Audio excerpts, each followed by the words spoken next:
Padre Celestial, te damos gracias por el descanso de la noche y por despertarnos para otro día de oportunidad para servirte, oportunidad para compartir este mensaje de advertencia final con aquellos que tú pones en nuestro camino. Te pedimos que realices citas divinas para cada uno de nosotros en este día, en esta semana, para que podamos tener la oportunidad de presentar este mensaje. Al comenzar otra semana, te agradecemos por el sábado que acaba de pasar. Te pedimos que nos concedas la presencia de tu Espíritu Santo ahora, al comenzar el día, meditando en tu palabra.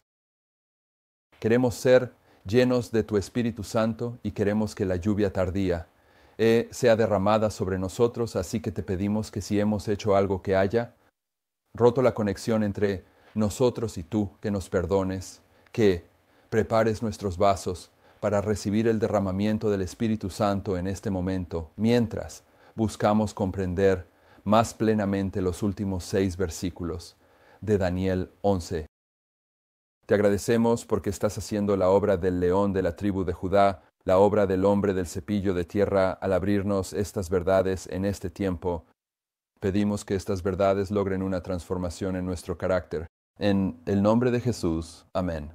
Bien, estamos tratando con 1989 como el final de las 7 dispersiones de William Miller, marcando el tiempo del fin para los 144,000. Cada movimiento de reforma tiene un tiempo del fin, y el tiempo del fin está marcado por el cumplimiento de una profecía. Y cuando esa profecía se cumple, se abre una verdad profética que pondrá a prueba a esa generación en particular. Y estamos diciendo que en 1989, con el colapso de la Unión Soviética y el cumplimiento de Daniel 11:40, los versículos siguientes en conexión con él, versículo 40, son los eventos relacionados con el cierre del tiempo de gracia, y que este es el mensaje diseñado para probar a esta generación, produciendo 2 clases de adoradores, y luego demostrando esas 2 clases en la ley dominical en los Estados Unidos. Tenemos varias razones para identificar este mensaje como el mensaje que es desellado. Una de ellas que voy a mencionar aquí es que Juan el Bautista presentó un mensaje sobre los eventos relacionados con el cierre del tiempo de gracia cuando les hizo la pregunta a los fariseos: ¿quién os ha enseñado a huir de la ira venidera? Y la respuesta a esa pregunta de ¿quién os ha enseñado? Es que el libro de Daniel les había advertido. Juan el Bautista y Cristo estaban actuando sobre la profecía de Daniel 9. El período de tiempo de Cristo fue un cumplimiento de Joel. Joel se cumple 3 veces. Se cumple en la historia de Cristo, se cumple en la historia de los mileritas. Y en los mileritas, el primer mensaje proclamado por William Miller fue, como hemos leído más de una vez, en el conflicto de los siglos, que el mensaje de William Miller era identificar los eventos relacionados con el cierre del tiempo de gracia. Así que cuando hablamos de que nuestro mensaje son los eventos relacionados con el cierre del tiempo de gracia, como el primer mensaje para esta generación, también estamos identificando esto como un cumplimiento del libro de Joel. Porque cuando Joel se cumple en estas 3 historias sagradas, el primer mensaje es una identificación de los eventos relacionados con el cierre del tiempo de gracia. También en esa misma línea hemos señalado que en cada una de estas generaciones hay un mensaje de puerta cerrada, desde Noé hasta el fin del mundo. Por lo tanto, cualquiera que diga que es un mensajero para el adventismo al fin del mundo, debería estar identificando un mensaje que marque el cierre del tiempo de gracia, que es, por supuesto, lo que hacen los últimos 6 versículos de Daniel 11. Daniel 11:41, que acabamos de terminar en nuestro último estudio, marca el cierre del tiempo de gracia para los adventistas del séptimo día en los Estados Unidos, en la ley dominical. Ahora vamos a entrar en el resto de los versículos de esta secuencia y quiero decir lo que voy a decir aquí. No sabía exactamente dónde encajaría esto, así que lo pondré aquí. Quizás lo repita al final de esta presentación si me acuerdo. Cuando terminemos esta presentación, si logramos cubrir todas las notas, habremos abarcado los últimos 6 versículos de Daniel 11. Y es solo en ese momento, en mi opinión, cuando alguien que está escuchando esta presentación tiene la oportunidad de empezar a evaluar si es cierto o no. Quiero decir, simplemente no puedes explicar cada argumento en una hora. Así que lo que hemos estado haciendo, lo que esperamos terminar hoy aquí, es establecer nuestra comprensión de los últimos 6 versículos de Daniel 11 y lo hemos hecho a lo largo de un periodo de tiempo. Lo llevaremos a una conclusión y en ese momento los adventistas del séptimo día están obligados a poner a prueba la validez de eso. Se supone que debemos estar dispuestos a investigar los pasajes de las Escrituras, con una excepción, ¿de acuerdo? Y yo incluso no lo haría, pero pensé en hacerlo solo para dejar claro el punto.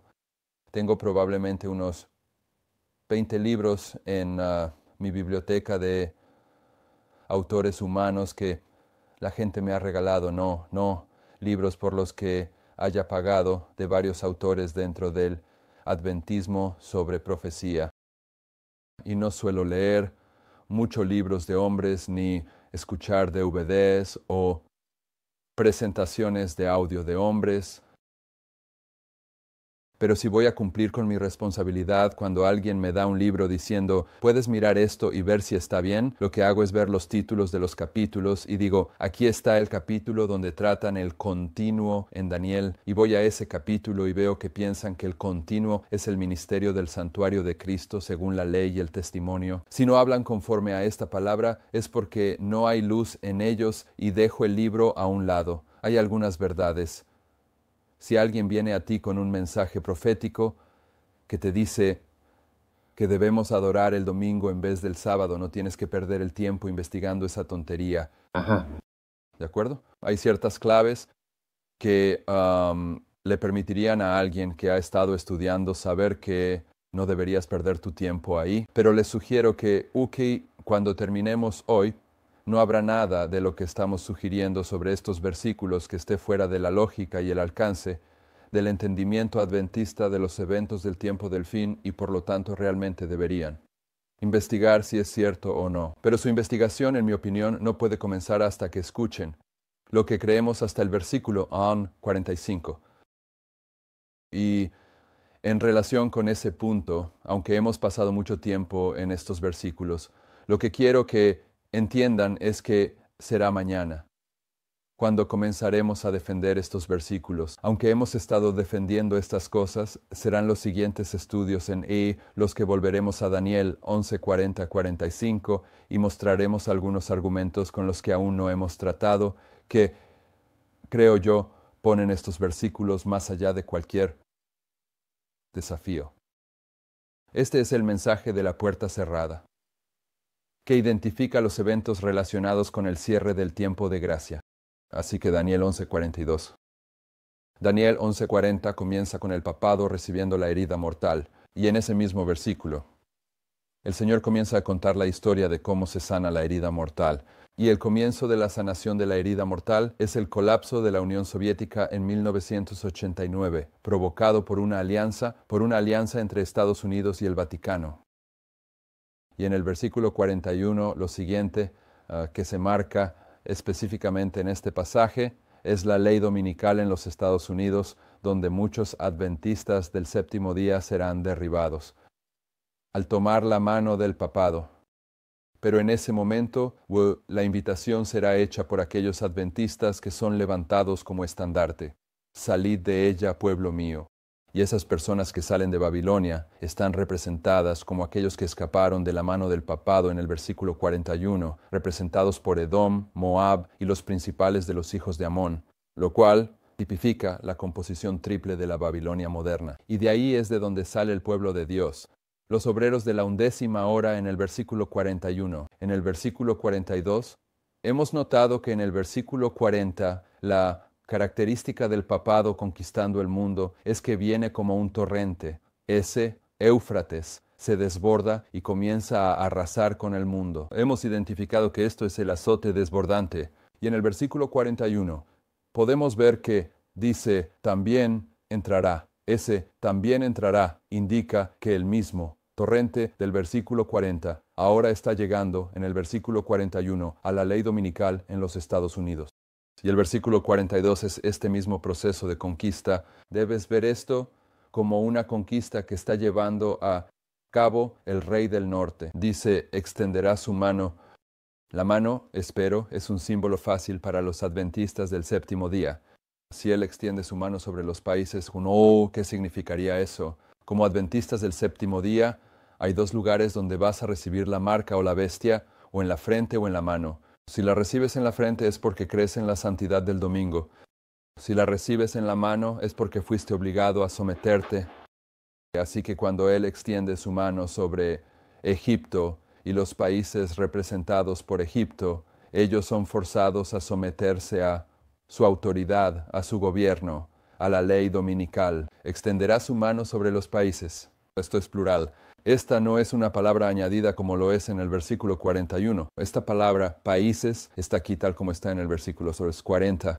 Y en el versículo 40 los países representan un grupo de naciones que conformaban lo que llamamos el Rey del Sur, el grupo de países, que eran la Unión Soviética. Así que, sea lo que sea Egipto aquí, es un grupo de países, extenderá también su mano sobre los países y la tierra de Egipto no escapará.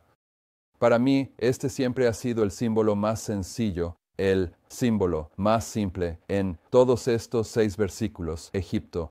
Eso es lo que vamos a identificar aquí. Y si comienzas justo ahí con Egipto y lo identificas correctamente, puedes retroceder al versículo 41 y 40. Y a partir de la comprensión de quién es Egipto en la profecía bíblica del tiempo, del fin, puedes unir el versículo 41 y 40. Simplemente yendo hacia atrás, no lo vamos a hacer, pero te digo esto. Este símbolo aquí, Egipto, es el más fácil de ver si estás dispuesto a verlo. Y es como un marcador en estos versículos, un buen punto de referencia para las demás interpretaciones. La hermana White dice en Testimonios, tomo 1, página 131, ¿por qué es tan difícil llevar una vida humilde y abnegada? Porque los cristianos profesos no están muertos para el mundo. Es fácil vivir después de que estamos muertos, pero muchos anhelan los puerros y cebollas de Egipto, tienen la disposición de actuar y vestirse lo más parecido posible al mundo y aún así ir al cielo. Tales personas suben por otro camino, no entran por la puerta estrecha y el camino angosto. Egipto es un símbolo del mundo. Tomo 5, página 217. Me siento lleno de tristeza cuando pienso en nuestra condición como pueblo. El Señor no nos ha cerrado el cielo, pero nuestro propio curso de constante retroceso nos ha separado de Dios. El orgullo, la codicia y el amor al mundo han vivido en el corazón sin temor a ser desterrados o condenados. La Iglesia ha dejado de seguir a Cristo, su líder, y está retrocediendo constantemente hacia Egipto. No hemos estado buscando la amistad y los aplausos del mundo en lugar de la presencia de Cristo y un conocimiento más profundo de su voluntad. Egipto es el mundo. El conflicto de los siglos, 628. Las plagas de Egipto, cuando Dios estaba a punto de liberar a Israel, fueron similares en carácter a aquellos juicios más terribles y extensos que han de caer sobre el mundo, justo antes de la liberación final del pueblo de Dios. Egipto es el mundo. Muchos no están creciendo en fortaleza porque no toman a Dios en su palabra. Se están conformando al mundo.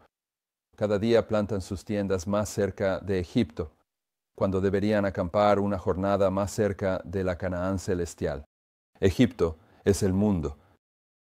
El Señor Dios de Israel va a ejecutar juicios sobre los dioses de este mundo, así como lo hizo sobre los dioses de Egipto. Así que cuando el rey del norte, el papado, la Roma moderna, entra en Egipto, Egipto no escapa. Egipto representa a todos los países del mundo. En el versículo 41, la palabra escapar es una palabra hebrea diferente que se traduce como escapar aquí en el versículo 42. En el versículo 41 significa escapar como por resbaladizo, pero esta palabra que se traduce como escapar en el versículo 42, aquí ves la definición de ella, liberación. Es decir, escape, remanente, refugiado, escape, fugitivo. Así que en el contexto de esta palabra, dice que la tierra de Egipto no escapará. No va a haber un remanente que salga de Egipto. No van a escapar. no van a encontrar liberación. ¿De acuerdo? Esto está hablando de cuando el mundo entero es tomado bajo, por supuesto, sí hay un remanente. No estoy negando eso, el estandarte. Y los obreros de la 11ª hora son el remanente. Pero todo el resto del mundo ha caído bajo la autoridad del gobierno mundial único, que tiene como líder moral al hombre de pecado, el Papa de Roma. Ahora, aquí mismo está la lógica de cómo puedes trabajar hacia atrás a través de estos versículos si así lo deseas. Una vez que ves que Egipto, si sabes que el rey del norte es el papado y que está conquistando a Egipto en el versículo 42, estas dos próximas citas te permitirán identificar quién es el versículo 41. Es tan sencillo como un pastel si así lo deseas. Testimonios, tomo 6, página 18, dice: cuando América, la tierra de la libertad religiosa, se una con el papado para forzar la conciencia y obligar a los hombres a honrar el falso sábado, la gente de todos los países del mundo será llevada a seguir su ejemplo. Si Egipto representa a todos los países, eso corresponde al versículo 42. Pero si EEU toma la delantera antes de que todos acepten la ley dominical, ¿quién es la tierra gloriosa en el versículo 41? América. Tiene que ser Estados Unidos. Las naciones extranjeras seguirán el ejemplo de Estados Unidos. Aunque ella tome la delantera, la misma crisis vendrá sobre nuestro pueblo en todas partes del mundo.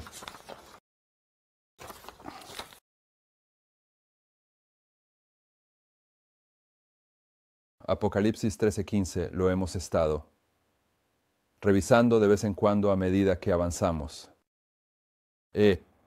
Hay ciertas cosas que he enseñado a lo largo de los años que probablemente estén equivocadas.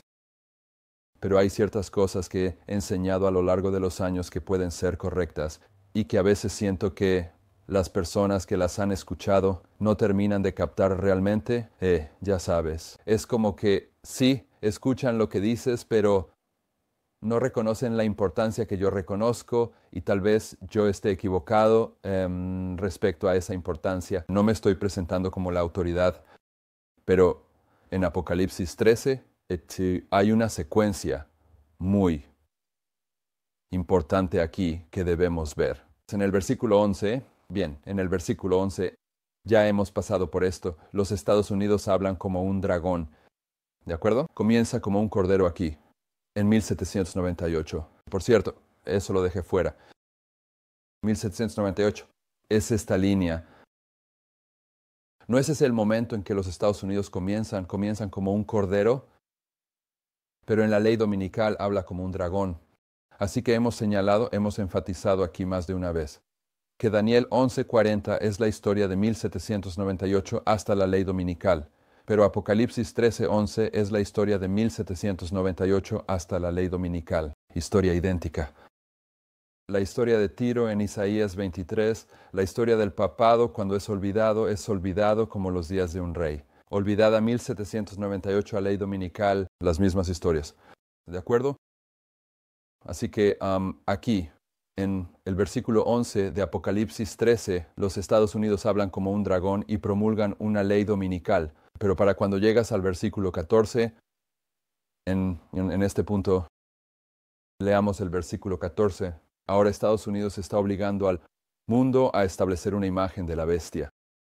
El versículo 14 de Apocalipsis 13 dice: Estados Unidos engaña a los que moran en la tierra por medio de los milagros que se le ha concedido hacer en presencia de la bestia, diciendo a los que moran en la tierra que hagan una imagen de la bestia. Y hemos dedicado tiempo a esto aquí.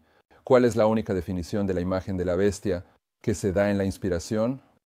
Es la combinación de iglesia y Estado con la iglesia controlando la relación. Y hemos tomado tiempo, más de una vez en la serie de adoración, para mostrar que cuando Estados Unidos aprueba una ley dominical, en el versículo 41 o en Apocalipsis 13:11, la ley dominical es lo que identifica que la imagen de la bestia ha sido completamente formada en Estados Unidos. Los protestantes de Estados Unidos tienen que tener suficiente control sobre el gobierno de Estados Unidos para hacer que aprueben una ley dominical, suficiente control que demuestre que la Iglesia y el Estado se han unido y que son los protestantes quienes controlan la relación porque están aprobando una ley dominical. Recuerda, en el conflicto de los siglos, ella define la imagen de la bestia y dice que la marca aún debe definirse. Marca e imagen de la bestia son cosas diferentes. La imagen de la bestia es la combinación de iglesia y Estado con la iglesia controlando la relación, y la marca de la bestia es la santidad del domingo, la adoración dominical. Así que en Apocalipsis 13:11 tienes una imagen de la bestia. No la ves identificada específicamente, pero está ahí, porque aprueban la ley dominical cuando hablan como dragón. Así que ahora, en el versículo 14, Estados Unidos está yendo hacia todo el mundo y diciendo, necesitan establecer un gobierno mundial único, con la iglesia controlando esta relación.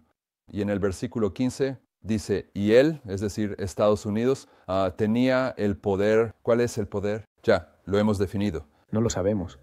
Fortalezas militares y económicas. Eso es lo que Clodoveo le dio al papado en el año 496, porque Clodoveo es un tipo de los Estados Unidos, y Estados Unidos comenzó a repetir la historia de Clodoveo en los años de Ronald Reagan, cuando empezamos a canalizar dinero y poder hacia la Unión Soviética para derribarla y a fortalecer nuestro poder militar. Así que en el versículo 15, Estados Unidos todavía tiene el poder. Dice, y tenía el poder de dar vida al gobierno mundial único, la imagen de la bestia, para que la imagen de la bestia también hablara. ¿Y qué significa hablar? Legislativo. Acción de las autoridades legislativas y judiciales. ¿La Organización de las Naciones Unidas tiene una rama judicial y una rama legislativa? Sí. Sí. En Nueva York, la rama legislativa. En Holanda, la rama judicial. Bien, ellos van a hablar. Van a aprobar leyes. ¿Por qué van a promulgar leyes? Porque Estados Unidos los va a establecer y va a obligar al mundo a aceptarlo. Entonces, lo que estoy diciendo es que en Apocalipsis 13, si lo miras cuidadosamente, en el versículo 11 hay una imagen de la bestia establecida en Estados Unidos. Y luego, en los versículos 14 y 15, hay una imagen de la bestia establecida en el mundo. Cuando la imagen de la bestia es establecida en el mundo, el papado acaba de conquistar el mundo. Sí. Así que los versículos 14 y 15 de Apocalipsis 13 son los versículos 42 y 43 de Daniel 11. ¿De acuerdo? Porque este es uno de los argumentos más fuertes. Es que la historia que estamos identificando en estos últimos 6 versículos es la misma historia en Apocalipsis 13 y 14, y es la misma historia en Apocalipsis 16 al 18. Historias idénticas, ¿de acuerdo? Pero no lo verás si no operas bajo el principio de línea sobre línea, porque no observas las líneas proféticas y por lo tanto diseccionas y tomas partes de aquí y de allá y usas el pensamiento griego para destruir la palabra de Dios. Bien, Apocalipsis 17. Así que lo que estoy diciendo aquí es, y estoy luchando aquí sobre cómo recuerden, y lo que hemos mostrado es que cuando Estados Unidos promulga la ley dominical justo aquí, si recuerdan, hemos visto un par de citas diferentes. Una dice que entonces Estados Unidos se une con el dragón, ¿de acuerdo? Y otra cita que hemos visto es que en la ley dominical Estados Unidos extiende su mano para tomar la mano de la papado y extiende su mano para agarrar, asir la mano. Espiritismo. Del dragón, el espiritismo. Así que en el versículo 41 en la ley dominical y los movimientos finales son rápidos. ¿De acuerdo? Y la razón por la que ha ido tan lento desde 1989 hasta aquí es porque esta es la misericordia de Dios siendo demostrada para los adventistas del séptimo día, pero en la ley dominical el adventismo del séptimo día es purificado. Los movimientos finales son rápidos. Ahora, el tema se mueve fuera del adventismo. En el versículo 41, en la ley dominical en los Estados Unidos, simultáneamente en los Estados Unidos quedan completamente desconectados de la justicia, siendo totalmente dirigidos por Satanás, y comienzan a forzar al mundo a aceptar el gobierno mundial único. Y ese es el verso 42. ¿De acuerdo? Así que justo aquí. Tienes los versículos 42 y 43. Pero eso también es Apocalipsis. Esta es la línea de Apocalipsis 13, 14 y 15. ¿Ves el paralelo? ¿De acuerdo? Y parte de la razón por la que Estados Unidos tiene éxito al permitir que el rey del norte conquiste Egipto es porque en la ley dominical Satanás comienza a hacerse pasar por Cristo y Satanás está presionando los mismos botones al mismo tiempo. ¿De acuerdo? Así que vamos a Apocalipsis 17 y veamos una línea más. No vamos a analizar esto en profundidad porque tengo la intención de hacerlo en detalle aquí, en el futuro. Esto solo va a ser una visión general de Apocalipsis 17. Versículo 10. Y son 7 reyes, 5 de ellos han caído, uno es, y el otro aún no ha venido, y cuando venga es necesario que dure breve tiempo. Y la bestia que era y no es también el octavo, y es de entre los 7, y va a la perdición. ¿Quién es el octavo que es de los 7 en las Escrituras? Ya hemos tratado esto. El papado. ¿Quién siempre aparece como el octavo? El papado. Y luego alguien dijo el papado, pero en realidad es Roma. ¿De acuerdo? Y por el contexto en el que lo encuentras, tienes que determinar a qué Roma se refiere. Así que sabes quién es la bestia que era y no es, no solo por ese argumento, sino por el versículo 12. Y los 10 cuernos que viste son 10 reyes que aún no han recibido reino. 10 reyes que reciben un solo reino. Todavía no dice, no hay reinos en plural, solo un reino. No, que aún no han recibido reino, pero recibirán autoridad como reyes por 1 hora juntamente con la bestia. ¿De acuerdo? Esta 1 hora, este periodo desde aquí hasta la ley dominical en los Estados Unidos, hasta que Miguel se levante, es la 1 hora de la profecía bíblica, que corresponde a la crisis de la ley dominical. Es la hora en que las Naciones Unidas se unen con el papado, formando una imagen mundial de la bestia. Cuando Egipto es conquistado en los versículos 42 y 43 de Daniel 11. Esta es la 1 hora de la profecía. Versículo 13. Estos tienen un mismo propósito y entregarán su poder y autoridad a la bestia. ¿Cuál es su poder y autoridad? Militar y económico. Estos pelearán contra el Cordero. Bien, el papado no hace su propio trabajo sucio, siempre utiliza un poder civil para hacer su trabajo sucio. Estos 10 reyes son los que van a derramar sangre bajo la dirección del papado. Van a hacer guerra contra el Cordero al hacer guerra contra los seguidores del Cordero. Tenemos citas en esa línea a medida que avanzamos. Estos pelearán contra el Cordero y el Cordero los vencerá, porque Él es Señor de señores y Rey de reyes, y los que están con Él son llamados, escogidos y fieles. Y me dijo, las aguas que viste, donde se sienta la ramera, son pueblos, muchedumbres, naciones y lenguas. Y los 10 cuernos que viste en la bestia, estos aborrecerán a la ramera, y la dejarán desolada y desnuda, y devorarán su carne, y la quemarán con fuego. Porque Dios ha puesto en sus corazones ejecutar lo que Él quiso, ponerse de acuerdo y dar su reino a la bestia, hasta que se cumplan las palabras de Dios. Y la mujer que viste es la gran ciudad que reina sobre los reyes de la meta tierra. Bien, así que esta historia esto es solo una visión general. Vamos a analizar esto en detalle. Más adelante se está enfatizando la relación entre los 10 reyes y el papado, y nos está diciendo lo que los 10 reyes van a hacer. Van a llegar a un acuerdo con el papado, van a perseguir al pueblo de Dios, y van a odiar al papado, y finalmente lo destruirán. Bien, así que aquí hay algunos temas que están marcados, y hay una secuencia de reinos allí. Hay 7 reyes, 5 han caído, uno es y otro aún ha de venir, y entendemos que los libros de Daniel y Apocalipsis son el mismo libro, así que los reinos de la profecía bíblica en el libro de Daniel serían los mismos, reinos de la profecía bíblica en el libro de Apocalipsis, porque esos libros se perfeccionan mutuamente según la hermana White. Según la hermana White, la misma luz de la profecía que toma Daniel es la que toma Juan en el Apocalipsis. Así que en Daniel 2, Daniel le dice a Nabucodonosor, tú, oh rey, eres la cabeza de oro, y la cabeza de oro era Babilonia. Por lo tanto, un rey es un reino. Así que hay 7 reyes, hay 7 reinos. Y en el libro de Daniel, el primer reino es Babilonia, no es el segundo reino, Medo-Persia.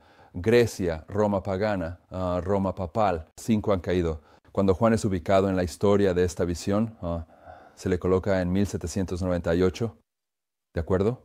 Cuando estos primeros 5 reinos han caído, ¿cuál es el reino que comienza en 1798?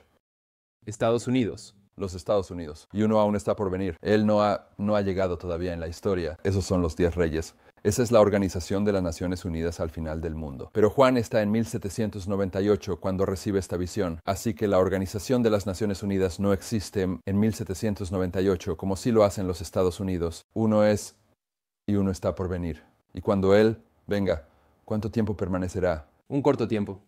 1 hora. Una hora, un breve periodo. Bien, esto es una de las cosas que conecta todo esto. Y el octavo es de los 7. Y el octavo, que es de los 7 en las Escrituras, es Roma. Y en Rini, esta historia es la Roma moderna al final del mundo. Y siendo de los 7, si retrocedes a los 7 reinos anteriores, solo hay uno de esos reinos que recibió una herida mortal. Ese fue el 5.º reino. Ese fue el papado. Y el número 8 en las Escrituras representa la resurrección, así que este 8.º reino está marcando cuando la herida mortal del papado es sanada, cuando es resucitado. Bien, esto es solo una visión general. Estoy diciendo cosas que aún no he probado. En los versículos 1 al 3, en Apocalipsis 17, nos está hablando de este es el juicio. Esto es una ilustración de cómo el papado va a ser juzgado, la ramera de Roma que ha cometido fornicación con los reyes de la tierra. En los versículos 1 y 2. Pero en el versículo 3, Juan es llevado al desierto. Y el desierto, según Apocalipsis 12, 6, 14, son los 1260 años. Así que Juan es llevado a los 1260 años para ver una profecía sobre el papado, lo cual habría tenido que hacer porque él recibió la visión en el año 100 y el papado aún no existía en la historia. Si va a haber una visión sobre el papado, entonces tiene que ser impulsado hacia el futuro. Y es llevado al desierto, que son los 1260 años. Y luego, en los versículos del 4 al 6, ve a una mujer montada sobre la bestia. Por supuesto, esta mujer es la Iglesia de Roma. La hermana White lo dice y también lo dicen los diccionarios. En los Estados Unidos antes del año 2000, si buscabas mujer escarlata en los diccionarios de inglés, uno diría la Iglesia Católica Romana, una alusión a Apocalipsis 17. Así que él ve a la Iglesia Católica Romana montada sobre esta bestia. Y ella está ebria de la sangre de los santos, lo que indica que la persecución de los 1260 años ya ha terminado, porque uno se embriaga después de beber, y ella ya está ebria, y ella ya es la madre de las rameras. Algunas de las iglesias protestantes ya han regresado a Roma y se han convertido en rameras ellas mismas. Se han convertido en hijas de Roma. Ella ya es madre. Cuando está montada sobre esa bestia madre de rameras, ella ya está perseguida. Por lo tanto, nosotros, desde el versículo 3, encontramos eso, y en los versículos 4 al 6, que la visión de Apocalipsis 17 comienza en 1798, en concordancia con Daniel 11:40. Comenzando en 1798, en concordancia con Apocalipsis 13, comenzando en 1798. Estas 3 profecías son línea sobre línea, la misma historia. Ajá. Y que pasamos bastante tiempo identificando que el versículo 40 de Daniel 11 es el punto de partida para que la bestia, el dragón y el falso profeta lleven al mundo a Armagedón. El rey del sur en el versículo 40 es el dragón. Los carros, los jinetes y los barcos son el falso profeta, y el rey del norte es la bestia. El versículo 40 es la plataforma de lanzamiento para la bestia, el dragón y el falso profeta, llevando al mundo al lugar que Daniel 11 se llama Entre los mares y el monte santo y glorioso, que en otros lugares de la geografía y en otras partes de las Escrituras es lo que llamamos Armagedón. Ajá. La historia de Apocalipsis 16 es la historia de los últimos 6 versículos de Daniel 11. Y vemos a estos 3 actores en el versículo 40, pero vemos en Daniel y Apocalipsis que cada uno de estos 3 actores tiene una línea profética especial que enfatiza el papel que desempeñan en esta historia. Daniel 11:40 está hablando del rey del norte, ni la bestia.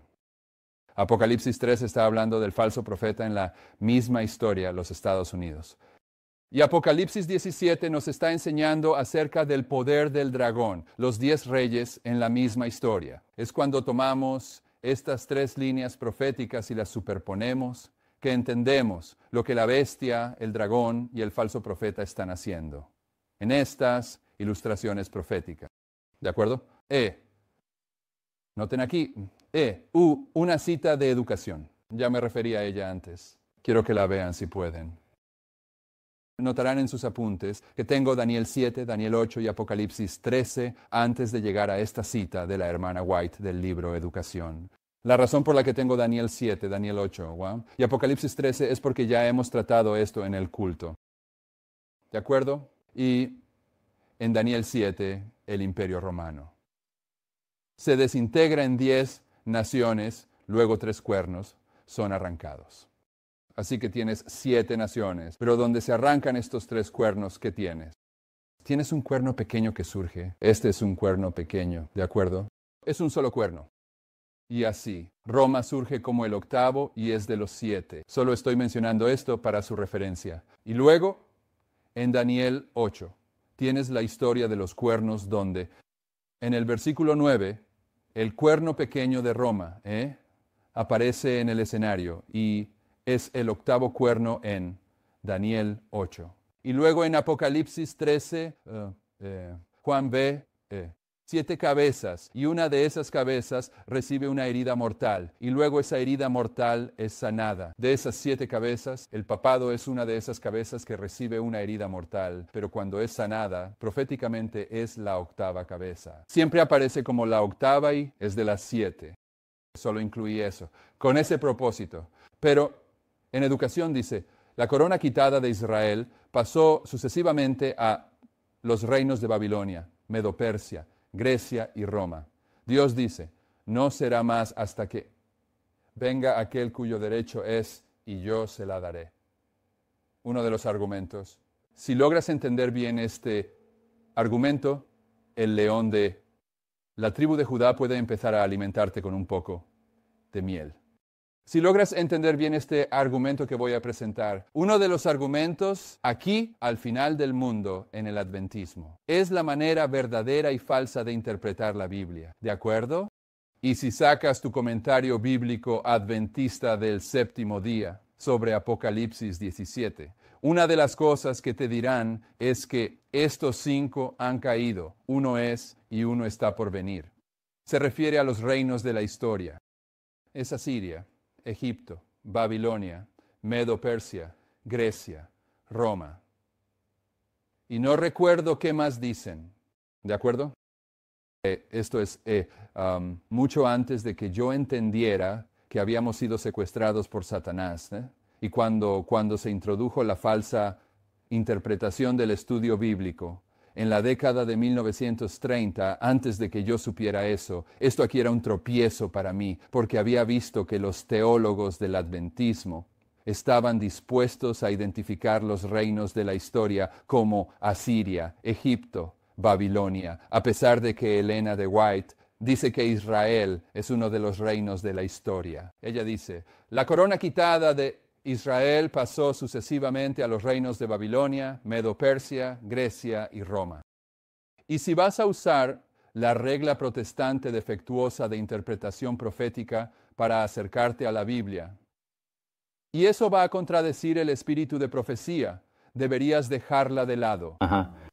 Porque tu fórmula para Apocalipsis 17 no funciona, porque hay otro país que necesita estar en esa fórmula. Es Israel. ¿De acuerdo? Así que eso está fuera del alcance de esto. Solo quiero que veas que en los reinos de la historia son Asiria, Egipto, Israel, Babilonia, Medo-Persia, Grecia, Roma pagana, y de Roma pagana surge Roma papal. Así que Roma siempre aparece como el 8º y es de los 7, incluso en los reinos de la historia. ¿De acuerdo? Por eso está incluido ahí. Apocalipsis 17:13. Dice que estos 10 reyes entregarán su poder a la bestia, y esto es un paralelo con Apocalipsis 13:2. En Apocalipsis 13:2, el dragón le da a la bestia semejante a un leopardo, es decir, al papado, tres cosas: su poder, su trono y su gran autoridad. Y aquí al final del mundo vemos que el poder del dragón, los 10 reyes, entregan su poder a la bestia. Así que si quieres entender lo que significa, que las Naciones Unidas y los Estados Unidos entreguen su poder al papado al final del mundo, entonces necesitas ir a Apocalipsis 13:2 y averiguar qué significa que Clodoveo entregó su poder al papado en el año 496, porque son historias paralelas. Y son importantes. Jesús ilustra el fin desde el principio. ¿De acuerdo? Por eso esas referencias están ahí. Esto es solo una visión general en este punto. Hablando de Apocalipsis, capítulo 17, versículos 12, 13, 14. En esa área, la hermana White dice, esto también está en la Biblia de estudio de Elena White. Estos tienen un mismo propósito. Habrá un lazo universal de unión. Al Instituto Heartland le gusta enseñar que estos reinos son el mercado común europeo y que eso es lo que se está discutiendo aquí en Apocalipsis 17. Y hasta en Australia, la palabra universal significa mundial, no significa Europa. ¿De acuerdo? Habrá un lazo universal de unión, una gran armonía, una confederación de las fuerzas de Satanás, y darán su poder y autoridad a la bestia. Así se manifiesta el mismo poder arbitrario y opresivo contra la libertad religiosa, la libertad de adorar a Dios según los dictados de la conciencia, tal como lo manifestó el papado cuando en el pasado persiguieron a quienes se atrevieron a negarse a conformarse con los ritos y ceremonias religiosas del romanismo. ¿Qué estoy haciendo aquí? Lo que estoy haciendo aquí es tratar de mostrarles que los versículos 42 y 43 de Daniel 11, cuando el papado conquista Egipto, también se identifican en Apocalipsis 13, versículos 14 y 15. Es la misma historia y se identifica en Apocalipsis 17 cuando el dragón le da su poder al papado. Esto es cuando Egipto está siendo conquistado por el rey del norte. ¿Y quién es el dragón? Así que, aunque el dragón representa principalmente a Satanás, en un sentido secundario es un símbolo de la Roma pagana. Nosotros dedicamos tiempo a identificar que el personaje, una de las características del dragón es que se mueve a través de la historia y tiene un representante terrenal mientras avanza por la historia. En la época de Cristo, el representante terrenal del dragón era la Roma pagana. A la Roma pagana se le asocia el número 10, porque esa es también una de las características del dragón. Pero al final del mundo, el dragón se ha movido nuevamente. Al final del mundo, el dragón está en la Unión Soviética hasta que la Unión Soviética es barrida en 1989. ¿Y quién era el líder de la Unión Soviética cuando fue barrida? Mikhail Gorbachev. ¿Y qué hizo él inmediatamente? Se mudó. Él aceptó un trabajo en las Naciones Unidas. Se trasladó a las Naciones Unidas, dando así al estudiante de la profecía una línea histórica que seguir. El dragón, a medida que se movía hacia su lugar de descanso final, las Naciones Unidas. Y aquí, como hemos mencionado a menudo, de testimonios para los ministros, página 38, reyes, gobernantes y autoridades se han colocado sobre sí mismos la marca del anticristo, y son representados como el dragón que va a hacer guerra contra los santos, contra aquellos que guardan los mandamientos de Dios y tienen la fe de Jesús. Al final del mundo, durante el tiempo de prueba de la ley dominical, el poder del dragón es un grupo de reyes, gobernadores y autoridades. No es un solo rey, es un grupo. Y en Apocalipsis 17 no son 10 reyes. Pero hemos estado mostrando aquí quién es el rey principal. Estados Unidos.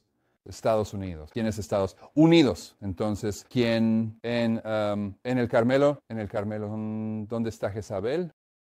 Samaria. En la historia de Elías, ella está lejos. Ella está en Samaria, está fuera de escena. Pero en el Carmelo, ¿quién está allí? Si la bestia no está allí, ¿quién está en el Carmelo? Falso profeta. El falso profeta y el dragón. ¿Quién es el falso profeta en la historia de Elías? El sacerdote de Baal. Es el sacerdote de Baal. Son los Estados Unidos. Pero cuando llegas al juicio, la tercera marca en la historia de Elías, ¿qué les pasa a los sacerdotes de Baal? Murieron. Son asesinados. Ese es el fin del falso profeta. El falso profeta termina justo ahí, porque se une al dragón. Se une al dragón, se convierte en el rey principal de los 10 reyes. ¿En quién se convierte? ¿En qué se convierte Estados Unidos en este punto? En la ley dominical en Estados Unidos, por cierto, es ahí donde estamos. Se convierte en Estados Unidos. ¿Y quién es Estados Unidos? Muchas cosas. Tarsis. Es Tarsis, ¿de acuerdo? El símbolo principal de la fuerza económica son los barcos de Tarsis. Son los Estados Unidos. Es cuando la nave insignia de la economía mundial aún comienza a decaer por un viento del este, pero ese es otro tema. Bien.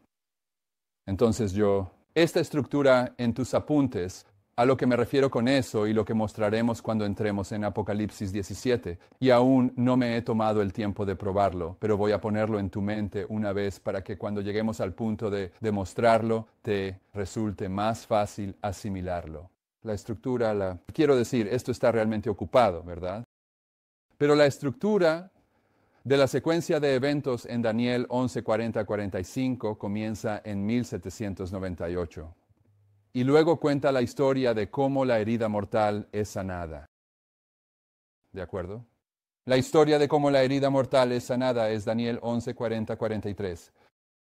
Una vez que el papado conquista Egipto y toma posesión de la estructura económica del mundo en el versículo 43, donde tiene el oro, la plata y las cosas preciosas, la herida mortal es sanada. Y luego el versículo 44 marca el mensaje de la hora, las nuevas del oriente y del norte. Y luego en el versículo, ese es el versículo 44. Y en esa historia, Miguel se levanta porque en Daniel 12:1 dice, y en aquel tiempo, en algún punto, allá en los versículos 44 y 45, Miguel se levanta y se cierra el tiempo de gracia para la humanidad. Así que en un nivel, la línea profética de Daniel 11:40 hasta Daniel 12:1 comienza en 1798. Cuenta la historia de cómo la herida mortal es sanada. Luego enfatiza el mensaje de la hora. Y después marca el cierre del tiempo de gracia. Ajá. Y la historia de los Estados Unidos en Apocalipsis 13. Comienza en 1798 y es la historia, de aquí es de donde sacamos el término, de la herida mortal. Es la historia de cómo la herida mortal es sanada. Para cuando llegas al versículo 18, el hombre de pecado con el número 666 está implementando la marca de la bestia en todo el mundo. Sí. Así que la historia de Apocalipsis 13 es que comienza en 1798. Cuenta cómo la herida mortal es sanada. Y luego se enfatiza el mensaje del momento porque llegas a Apocalipsis 14. Ese es el mensaje del momento, ¿verdad? Sí. Y el mensaje del momento te lleva hasta los versículos 9 y 11 de Apocalipsis 14. Y en Apocalipsis 14, 9, 11 ves el cierre de la gracia. Ajá. Así que es la misma secuencia en Apocalipsis 13 que en los últimos 6 versículos de Daniel 11. Y en Apocalipsis 17 comienza en 1798. Describe cómo la triple unión del sexto, séptimo y octavo reino se forma, cómo la herida mortal es sanada.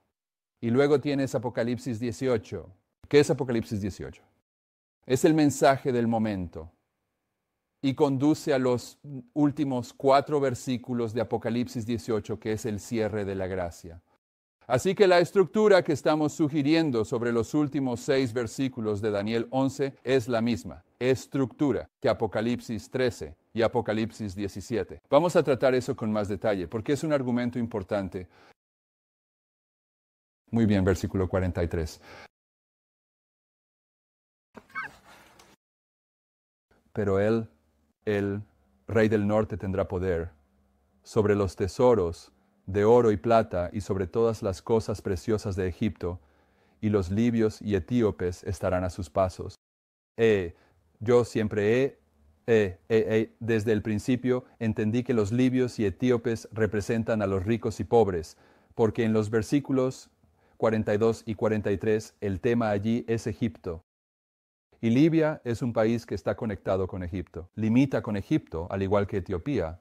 Y a lo largo de la historia de Egipto, Libia todavía lo es, siempre ha sido un país pobre. Siempre ha deseado conquistar Egipto y volverse rico y próspero porque Egipto era el era el símbolo de la mundanalidad a lo largo de la historia para los libios.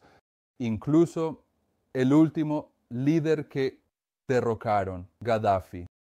Gaddafi había construido túneles gigantes a lo largo de la frontera con Egipto, túneles lo suficientemente grandes como para pasar sus tanques, sus camiones y sus bombas por la frontera de Egipto, porque él tenía planes de conquistar Egipto. ¿Siempre ha sido así a lo largo de la historia? Los libios eran las masas pobres y oprimidas que querían ser egipcios, mientras que los etíopes técnicamente eran más ricos que los egipcios, porque lo que hacía ricos a los egipcios eran todos los productos del África subsahariana que los egipcios vendían al resto del mundo y de ahí obtenían su riqueza. Pero antes de que los egipcios obtuvieran esos productos, tenían que pasar por los comerciantes etíopes, y los comerciantes etíopes sacaban su parte de las transacciones al por mayor y al por menor, así que los etíopes, ellos tenían algo, ellos tenían dinero. Así que en relación con Egipto, los libios y los etíopes ricos y pobres. ¿De acuerdo? Y eso, sin duda es una verdad sobre este pasaje porque eso es lo que dice Apocalipsis 3 en la misma historia. Dice, el versículo 16 de Apocalipsis 13 está en sus apuntes, y hace que a todos, pequeños y grandes, ricos y pobres, libres y esclavos, se les ponga una marca en la mano derecha o en la frente. La hermana White comenta, temible es el desenlace del mundo. Los poderes de la tierra, unidos para guerrear contra los mandamientos de Dios, decretarán que todos, ricos y pobres, libres y esclavos, se conformen a las costumbres de la iglesia, observando el falso sábado. Quienes se nieguen serán castigados con sanciones civiles y se declarará que merecen la muerte. Entonces, ¿qué estoy diciendo? Estoy diciendo que en el versículo 43, cuando el papado tome el control de todos los países de Egipto, cuando el papado tome el control de todo el mundo, cuando Estados Unidos haya obligado al mundo a establecer una imagen de la bestia, entonces todo el mundo representado por el Oriente o por ricos y pobres estará bajo la autoridad del papado. ¿De acuerdo? Pero hay más sobre Libia y Etiopía que eso. Y luego hemos hecho referencia al libro Llaves de esta sangre de Malachi Martin, y aquí ves un pasaje de Llaves de esta sangre, donde Malachi Martin habla de un mapa imaginario que el Papa Juan Pablo II tenía en cuanto a cómo iba a gobernar el mundo. Ahora, si recuerdas lo que dijimos sobre Llaves de esta sangre, de Malachi Martin, ese libro, y Malachi Martin era muy cercano al Papa Juan Pablo II, era uno de sus apologistas, si esa es la palabra correcta. Y el comienzo de ese libro expone la premisa de que el mundo estaba ahora en una lucha a tres bandas por ver quién iba a tomar el control del mundo. Y él nombra quiénes eran los tres actores. Él dice que es la Unión Soviética, ese es el rey del sur. Los Estados Unidos, esos son los carros, naves y jinetes. Y el papado, ese es el rey del norte en el versículo 40. Así que Malachi Martin está hablando de Daniel 11:40, aunque él no lo supiera. ¿De acuerdo? Y él dice que estos tres poderes están luchando por tomar el control del mundo. Y él predijo que será el papado quien tome el control del mundo porque tienen la autoridad moral para hacerlo. Y la Unión Soviética y los Estados Unidos no tienen esa autoridad moral. Pero todo eso es basura católica, aunque en cierto nivel. Es verdad. Y en ese libro, debido a los mensajes de Fátima, hemos hablado un poco sobre esto. El Papa Juan Pablo no creía que él era el buen papa porque en el mensaje de Fátima hay un buen papa y hay un mal papa. ¿De acuerdo? Y cuando Jesús regrese, va a poner una bendición sobre el buen papa y va a juzgar al mal papa y va a tomar el control de la Iglesia Católica y la va a dirigir. ¿De acuerdo? Ese es el mensaje de Fátima. Y él va a gobernar con el buen papa. Así que, como el buen papa, el Papa Juan Pablo II está pensando en cuándo va a tomar el control del mundo en este libro. Este pasaje aquí describe este mapa del mundo y dice, en resumen, ese mapa contemporáneo de la vergüenza sería la expresión gráfica de la atrocidad que hemos llegado a describir tan blandamente como la división del mundo en norte y sur, no lo que significa, en términos más claros, la división de las naciones y de las poblaciones dentro de las naciones, en ricos y pobres. Es precisamente ese mapa de la vergüenza el que el Papa Juan Pablo muestra al mundo en su evaluación moral de los arreglos geopolíticos que están configurando nuestro futuro. Ahora, cuando lleguemos a este último párrafo, puede que notes un poco de obamismo, ¿de acuerdo? Pero el siguiente párrafo dice, en el moderno mapa de la vergüenza mundial, que es el tema de gran parte de la atención de Juan Pablo, norte y sur no aparecen como términos geográficos precisos. En cambio, son fronteras globales, donde la riqueza y la pobreza dividen no solo a las naciones, sino también a las sociedades dentro de las naciones. Ahora, aquí está el párrafo. Aquí viene la parte aterradora, supongo. Ya sea que se aplique a los límites de los Estados Unidos o al mundo en general, ¿viste lo que acaba de hacer? Acaba de decir, primero los Estados Unidos y luego Egipto. Primero la tierra gloriosa en Egipto. Ya sea que se aplique a los límites de la tierra gloriosa o a Egipto en general, la evaluación moral de Juan Pablo sobre el norte y el sur, ricos y pobres, es simple y clara. En una economía moralmente ajustada, él insiste en que los ricos no deberían enriquecerse si los pobres se empobrecen. ¿Has escuchado ese principio en algún lado? Mira, la gente piensa que tal vez Obama, ya sabes, lo que sea que piensen, él es un representante del Vaticano. Esto es economía vaticana, lo que él está proponiendo. Así que lo que estoy diciendo es que Libia y Etiopía en el versículo 43 van a seguir sus pasos, y esto lo definimos antes, en una presentación previa. Lo vamos a definir de nuevo, pero estar en sus pasos significa marchar con él. ¿Alguna vez has marchado? Cuando me uní a la Fuerza Aérea nos hacían marchar durante el entrenamiento básico. Nunca volvimos a marchar. Bueno, así es la Fuerza Aérea. Si te unes al ejército, vas a marchar sin parar, y si te unes a los marines, oh, amigo, ahí sí que vas a marchar de verdad. Pero al marchar, si no quieres que ese instructor de entrenamiento esté gritándote en la cara, más te vale estar haciendo los mismos pasos que todos los demás al mismo tiempo. Porque marchar implica que todos están en unidad. Todos se están moviendo exactamente igual. Y los libios y los etíopes, los ricos y los pobres, van a estar marchando con Roma. Van a estar en sus pasos, porque eso es lo que significa en sus pasos. Significa marchar con él. Pero Libia y Etiopía también representan fuerza militar. Así que en un nivel representan la economía y en otro nivel representan lo militar. Y esas son las características, una vez más, ¿de quién? De los Estados Unidos. Estados Unidos va a reunir todo el poder militar y toda la economía para el Papa de Roma, porque Acab ama a Jezabel. ¿De acuerdo? Jeremías 46,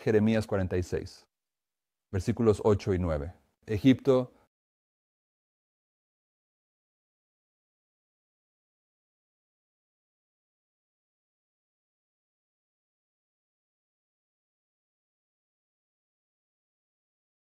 se levanta, versículo 8 de Jeremías 46. Egipto se levanta como un río y sus aguas se agitan como ríos.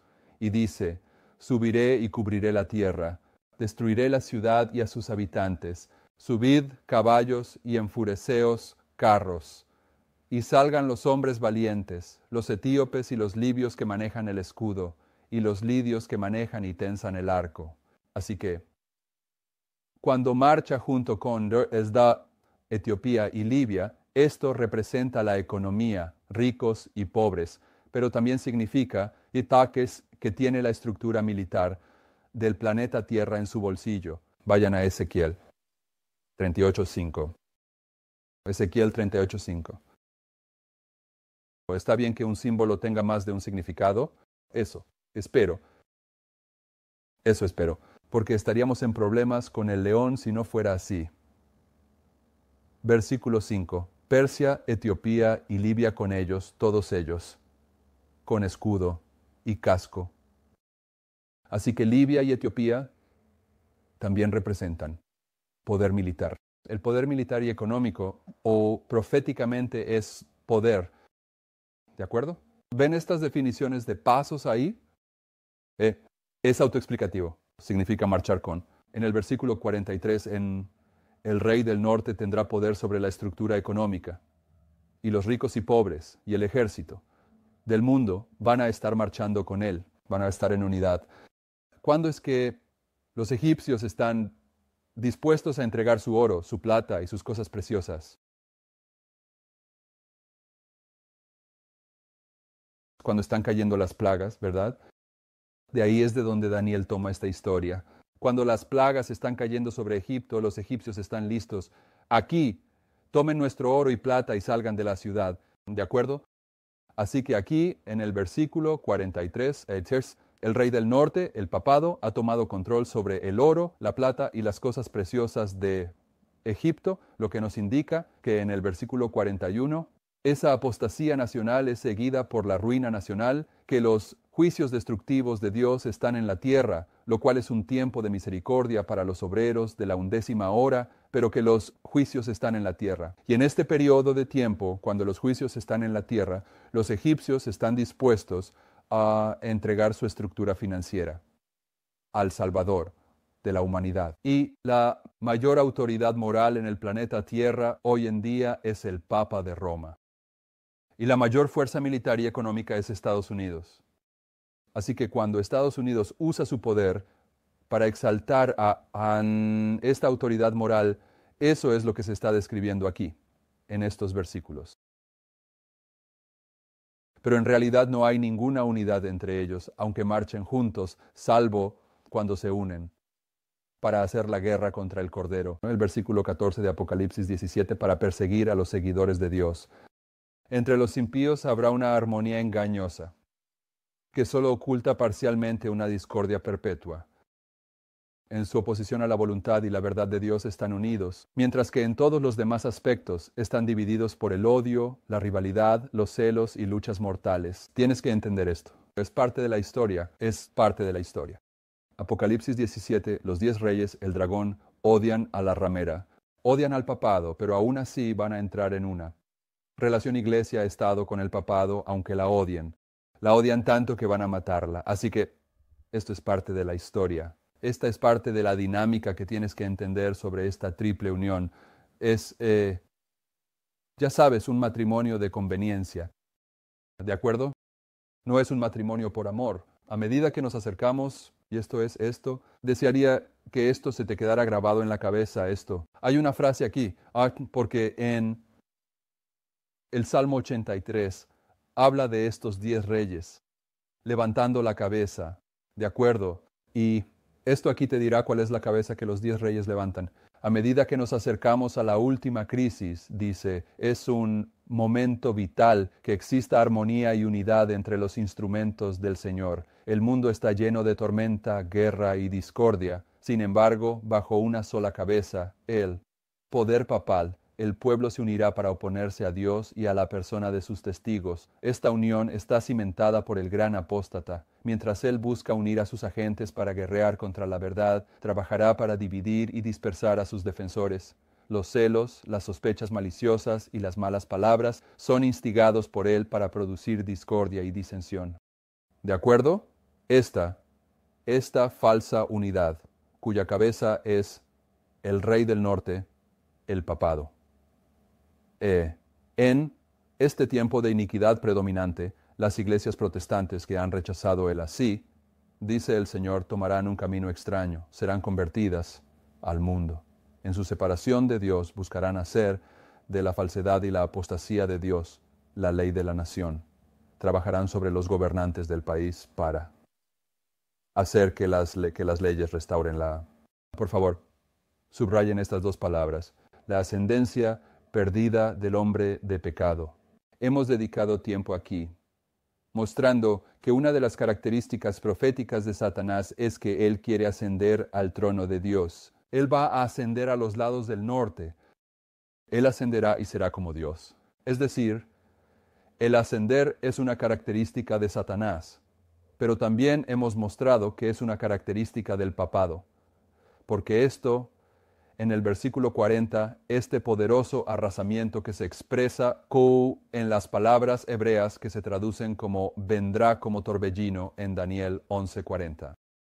La definición de esas palabras hebreas no solo describe un poderoso arrasamiento, sino que al mismo tiempo comienza una ascendencia, sugiriéndonos, si estamos dispuestos a verlo, que la ascensión del rey del norte comienza con el colapso de la Unión Soviética en 1989 y alcanza su punto máximo cuando los 10 reyes acuerdan entregar su reino a la bestia por una hora, por un corto periodo de tiempo. Cuando la bestia conquista Egipto en Daniel 11:42 y los Estados Unidos obligan al mundo a levantar una imagen de la bestia en Apocalipsis 13, 14 y 15.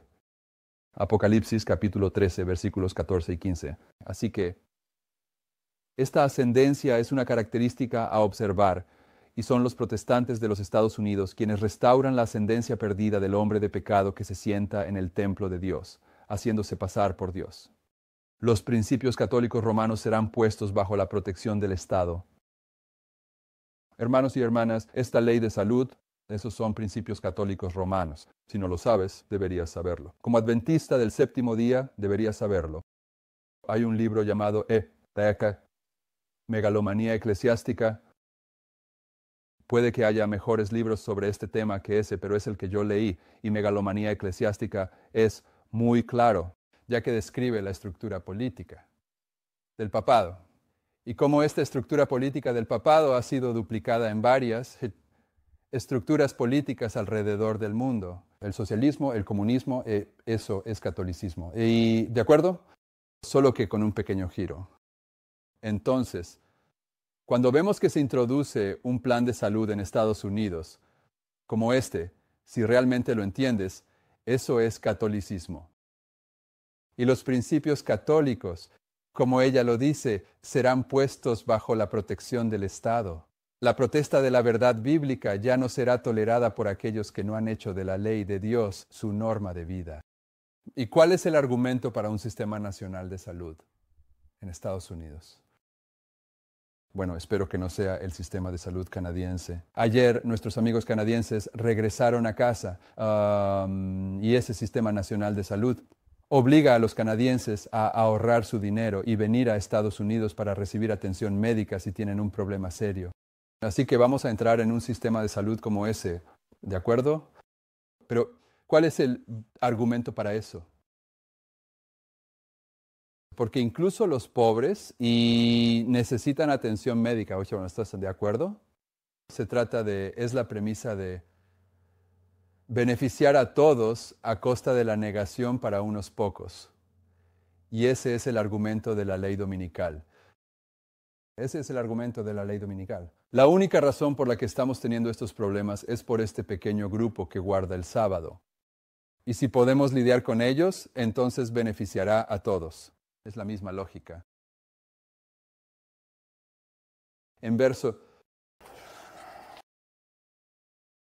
Vamos a terminar aquí.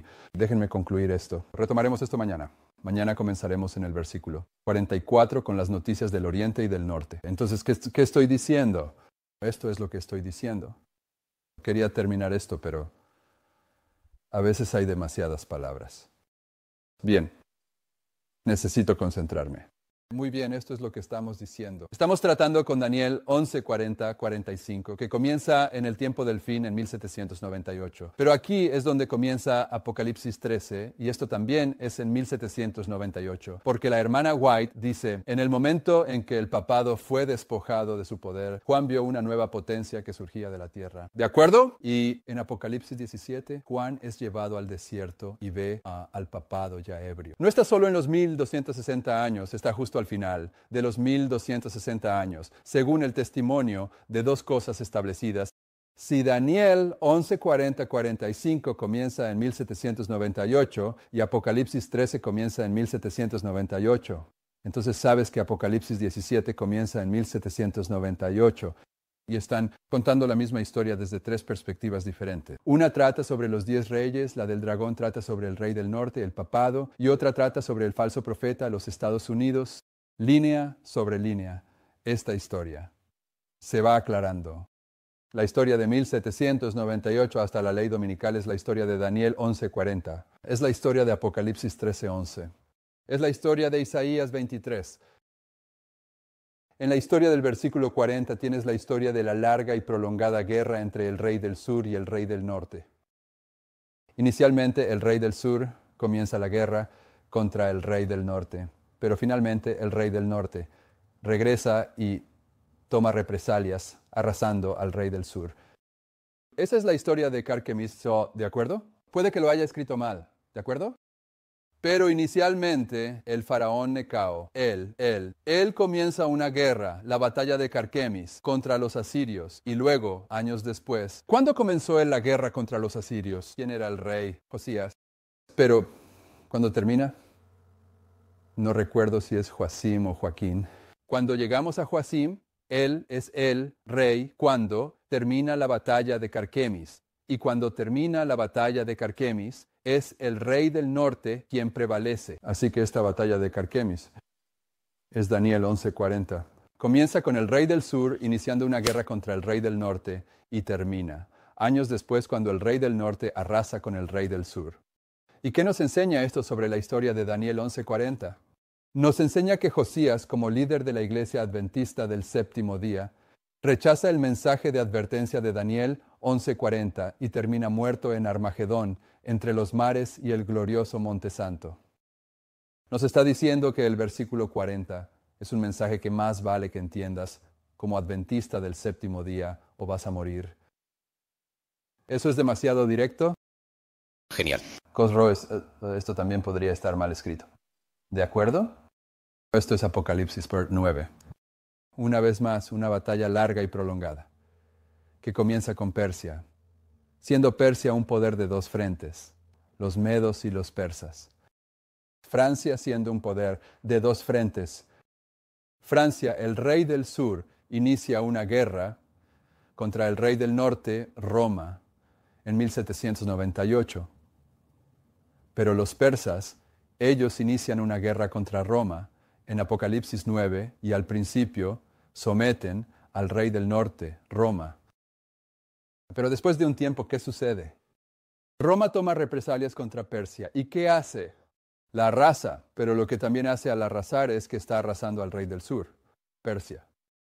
Su poder se disipa. ¿Y qué provoca eso? Eso permite que el Islam surja en la historia. Así que en el versículo 40, con la batalla de Cosroes, no tenemos una lección sobre la iglesia adventista del séptimo día, rechazando la advertencia de Daniel 11:40, sino que tenemos la evidencia de que antes de la ley dominical en el versículo 41, pero después de 1989, cuando Persia es arrasada, el Islam aparecerá en la historia, ¿verdad? Y nosotros leímos la cita aquí. Esto es un poco diferente de lo que siempre he enseñado, y no voy a hacer un gran asunto de ello. Pero si lo miras detenidamente, en el pasaje donde ella describe el tiempo de angustia que aún es, cuando la gracia todavía está abierta, ella dice, este tiempo de angustia no se refiere a un tiempo cuando las plagas serán derramadas, sino a un corto periodo de tiempo, mientras la salvación aún se está cerrando. En ese momento, las naciones estarán airadas, pero serán contenidas. Mientras el tercer ángel, la obra del tercer ángel se cumple. Y luego ella dice, en ese momento caerá la lluvia tardía. Bien, entonces, cuando miras eso, ella está hablando del pequeño tiempo de angustia. Así que puedes marcar el comienzo del pequeño tiempo de angustia. Justo aquí, cuando comienza a caer la lluvia tardía, cuando se pone un freno sobre el Islam. Cuando las naciones se enfurecen por la acción del Islam, haciendo un agujero en el barco de Tarsis y ahora se está hundiendo. Las naciones están enojadas. Pero están contenidas porque George Bush y las Naciones Unidas pusieron un freno sobre ellas. La lluvia tardía comienza a caer, Pero el tema de ese pasaje en Primeros Escritos, donde ella lo describe, es el tiempo de angustia, que es el tiempo de angustia que viene antes de las plagas. Por lo tanto, este es el pequeño tiempo de angustia. Durante años he enseñado que el pequeño tiempo de angustia comienza con la ley dominical en los Estados Unidos. Ahora lo entiendo de otra manera, pero es aquí donde comienza la destrucción de las ciudades. Y puedes rastrear esto desde el 11 de septiembre en adelante. Ya ha comenzado. El pequeño tiempo de angustia ya está aquí. Esto, cuando llegue la ley dominical, es la hora en que los 10 reyes cogobiernan con el papado. Y es aquí donde Satanás personifica a Cristo. Aquí es donde la apostasía nacional es seguida por la ruina nacional, Itzai. Y este es el tiempo de los juicios destructivos de Dios, que es un tiempo de misericordia para los obreros de la 11ª hora. Y continuaremos con esto. Mañana, lamentamos no haber podido cubrir los otros 2 versículos. ¿Oramos? Padre Celestial, nos asombra la consistencia de tus pasajes proféticos y cuán específico eres acerca de ciertas verdades. Pero necesitamos discernimiento para reconocer estas cosas y necesitamos un corazón dispuesto para recibirlas como verdad. Te pedimos que nos concedas ambas cosas. Te pedimos que bendigas el trabajo que estamos haciendo aquí con los DVDs y las transmisiones en vivo. Y mientras desmontamos el campamento tras las maravillosas reuniones que el pastor Sankey organizó para nosotros, sabemos que muchos de nosotros viajaremos en diferentes direcciones. Te pedimos protección en todos estos viajes. Y al dedicar un día de servicio para ti aquí, te pedimos que nos permitas estar seguros y que todo lo que hagamos sea para tu gloria y honor. Y conforme a tu voluntad, te pedimos que nos traigas de regreso aquí, mañana a las 7:00 de la mañana para continuar este estudio. En el nombre de Jesús. Amén.